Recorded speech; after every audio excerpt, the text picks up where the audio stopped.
Sir, good morning.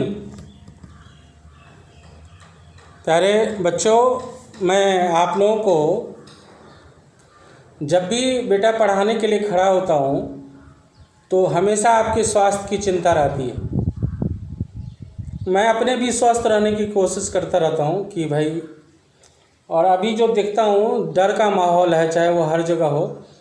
मेरे ख्याल से इस माहौल को डरना नहीं, लड़ना है से करना चाहिए। उसमें 2-3 क्राइटेरिया मैं आपको बता दूं कि आप प्रयास यह करें बेटा कि अनावश्यक किसी भी काम से अनावश्यक रूप से बाहर न जाएं। और दूसरा मेरा जो सबसे बड़ा रिक्वेस्ट होगा कि आप अभी कर कुटुंबती के यहाँ ना जाएं। अमीबा मतलब जो यूनिसेलुलर ऑर्गेनिज्म है बेटा, उसमें न्यूट्रिशन कैसा होता है उसके बारे में चर्चा करेंगे और होलोजोइक न्यूट्रिशन पर चर्चा करेंगे। Nowadays, we are watching different types of television screens and become hypothetical depression order. So, I would like to request you, don't be, I mean, watch, you must watch television, but you don't watch those type of news channels which just force totally on COVID, etc. So I request you, be aware. Awareness is very essential. And as I am thinking, the government of India has given us so many directions regarding this COVID-19, and in this regard, you must close your mouth and nose with a satisfactory type of mask. Mask it is. What we have to say? Mask. So now let's we have a look in nutrition in amoeba.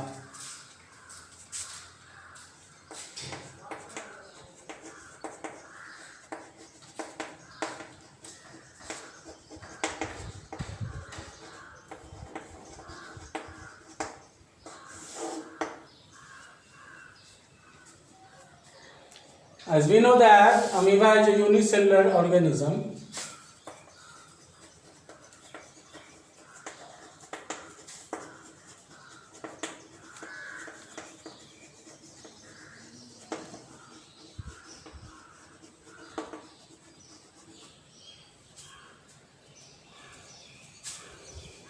It eats teeny microorganism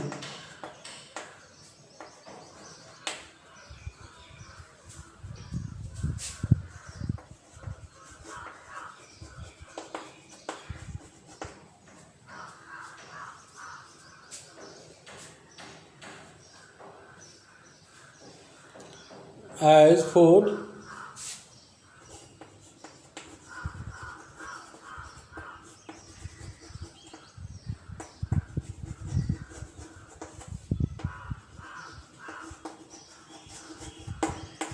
So that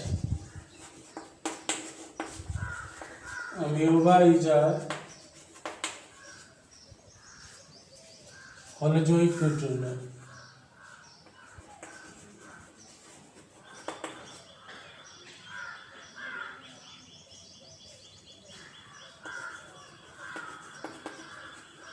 Heterotrophs.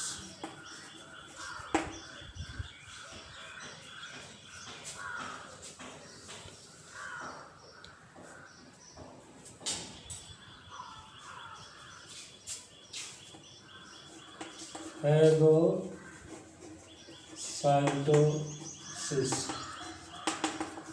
the process by which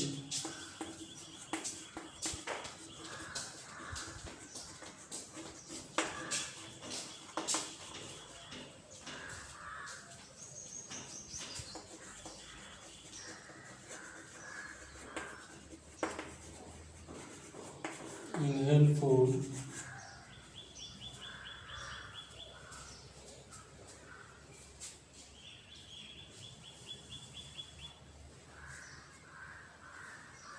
in various steps.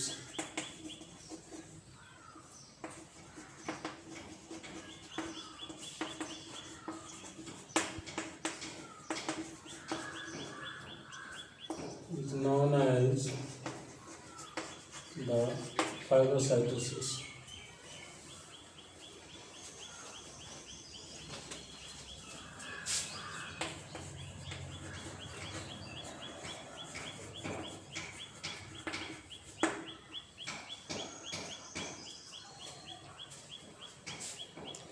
Now various steps, what are the different various steps involved in nutrition of amoeba? These all steps, perhaps as I am thinking, all those steps which animal takes, all that steps are also taken in phagocytosis.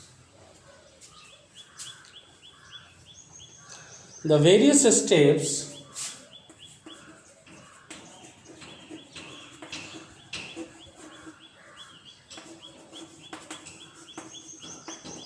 involved in the nutrition of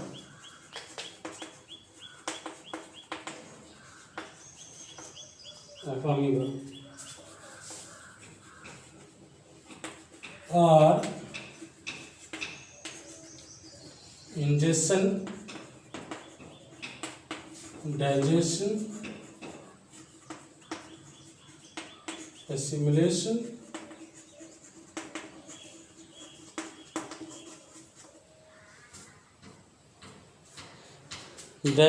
absorption,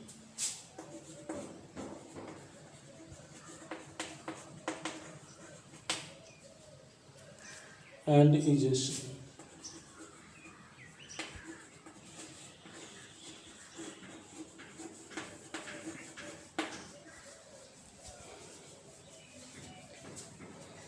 अब मैं injection के बारे में कुछ मैं बता दूं, steps में आप समझ लीजिए।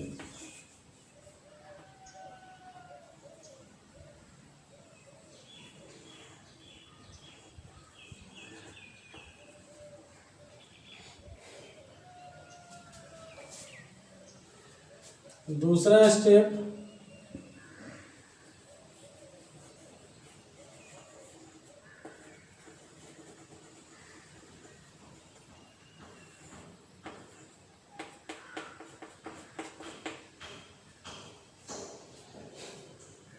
तीसरा स्टेप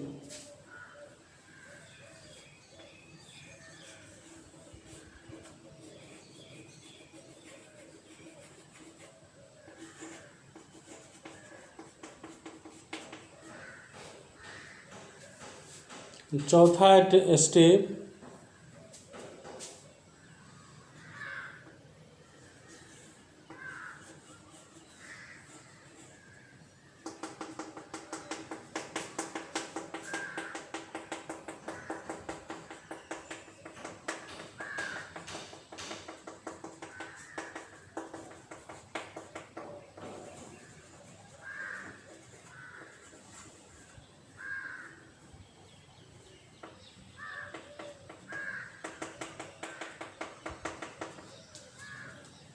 और लास्ट में इजेशन जो हो जाता है तो टूट जाता है कहीं से भी पार्ट।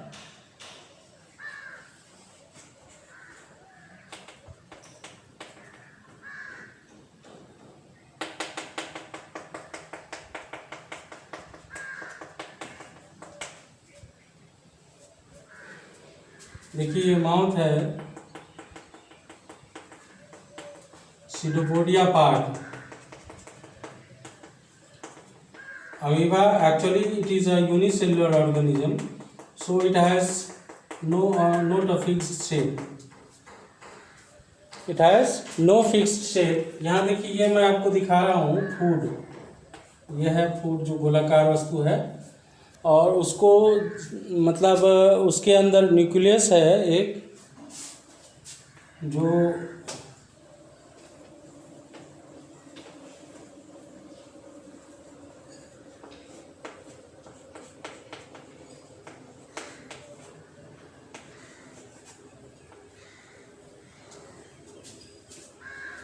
उसके बाद फूड वैक्यूल में चेंज हो जाता है, बड़ा सही वैक्यूल हो गया है और ये न्यूक्लियस है ही आपके सामने में, क्योंकि ये अमीबा में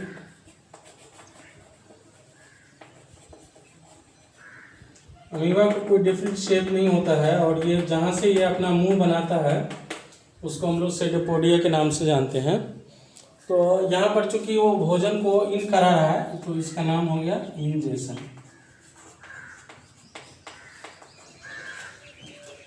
यहाँ ये पचा रहा है, इसका नाम हो गया डाइजेशन, दूसरा स्टेप। और पचाने के बाद इसका उपयोग वो अपने डे टू डे लाइफ में कर रहा है।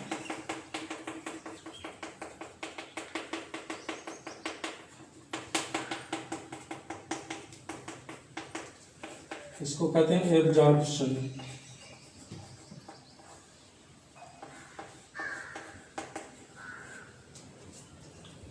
और एब्जॉर्ब हो जाने के बाद ये सारी चीज़ें जो अपने उसके, चूंकि ये यूनिसेलुलर सेल होता है इसलिए इसका नाम हो जाता है assimilation.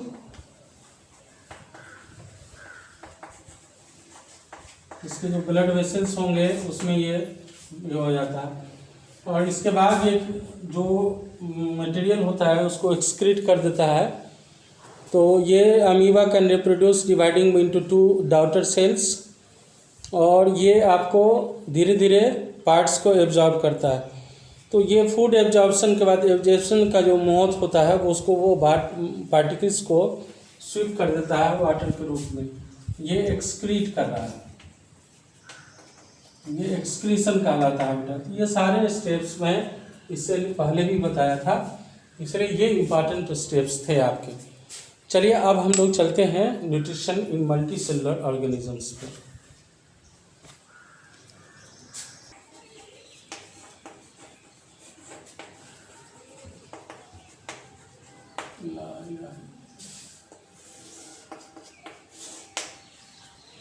Nutrition in complex multi cellular organisms मतलब बहुकोशिकीय जीवों में अभी तक हम लोगों ने जो कुछ पढ़ा है बेटा वो सिर्फ और सिर्फ यूनिसेलुलर या आप कह सकते हैं प्रोकैरियोटिक और यूकैरियोटिक।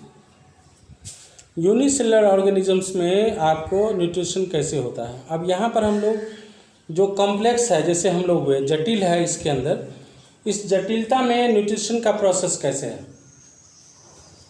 उस पर हम लोग चर्चा करेंगे। तो न्यूट्रिशन इन ह्यूमन बीइंग्स कैसे होगा उस पर हम लोग देख लीजिए। In the complex multi cellular animals like man, grasshopper, fish and frog etcetera, all the process involve in nutrition are perform by a combination of digestive organs. अभी जितने भी डाइजेस्टिव ऑर्गन्स इस हमारे शरीर के अंदर है, मेरा मतलब शरीर के अंदर का अर्थ ये होगा कि इंस्टेंटाइन है, पैंक्रियास है, उसके बाद क्या कहते हैं किडनी है, यूरेथ्रा है, आउटर एनस है, ये सारे चीज़ सारे ऑर्गन्स हैं वो डाइजेशन में काम का आता है। इसलिए मैं आपको डाइजेस्टिव ऑर्गन्स की बात मैं करा था। तो पहले हम लोग ये करें कि भाई जो complex cellular man all process involve in nutrition performed by the combination of digestive organs. The combination of digestive organs is called digestive system. Now we will describe all the process in nutrition of complex multicellular animals by taking examples of nutrition in human beings.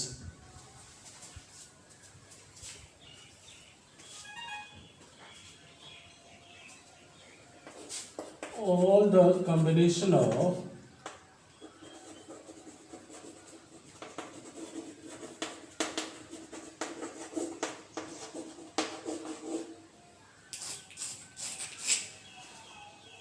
different digestive organs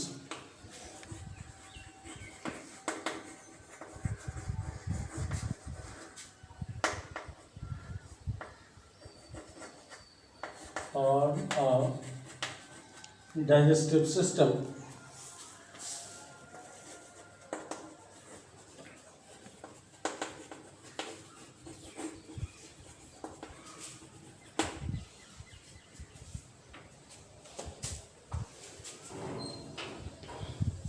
अब इस digestive system में कौन कौन सा sequence में है बाबू। For example in human beings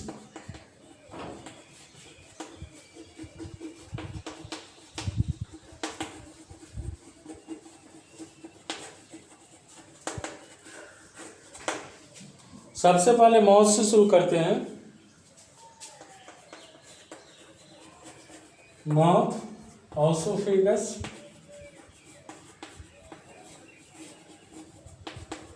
oesophagus से स्टोमिक आता है, आगला पार्ट ऑसोफेगस, ठीक है। Stomach,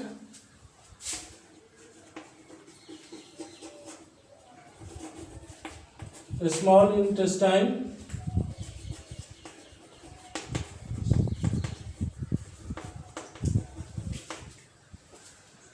large intestine,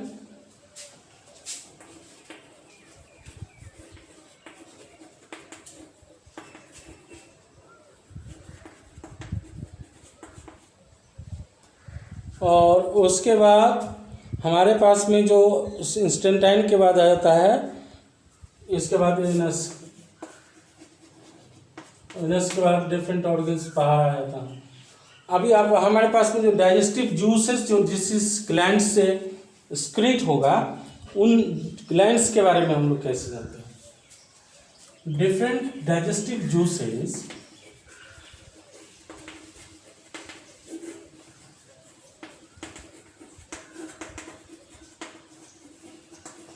juices are, कौन कौन से हो जाएंगे उसमें आपको हम लोग एलिमेंट्री कैनाल से शुरू करेंगे। उसमें डिफरेंट सैलिवरी ग्लैंड्स,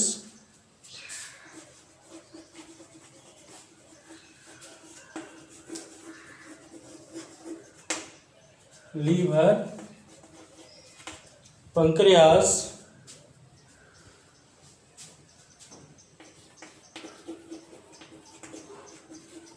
ये मेनली हम लोग 3 पर चर्चा करेंगे, सैलिवरी ग्लैंड्स, पंक्रियास, इस सब पर चर्चा करेंगे।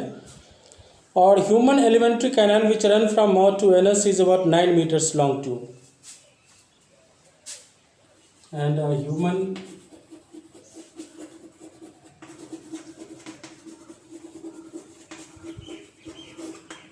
entry canal which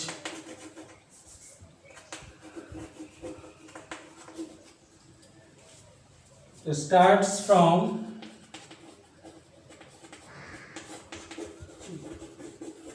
mouth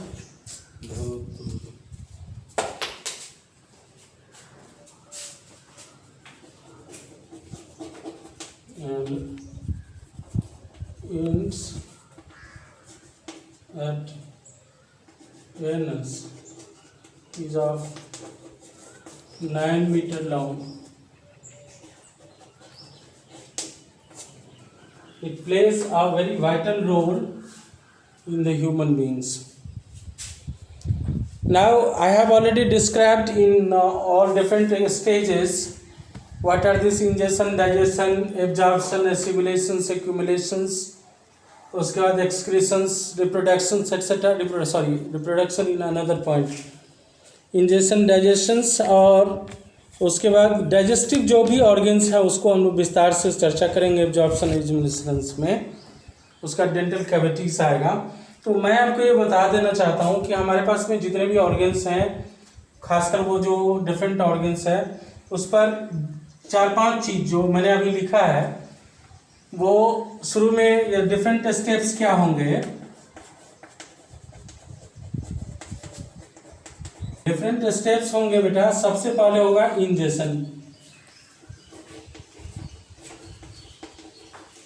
उसके बाद हो जाएगा डाइजेशन, उसके बाद हो जाएगा एब्जॉर्प्शन, उसके बाद हो जाएगा आपको एसिमिलेशन,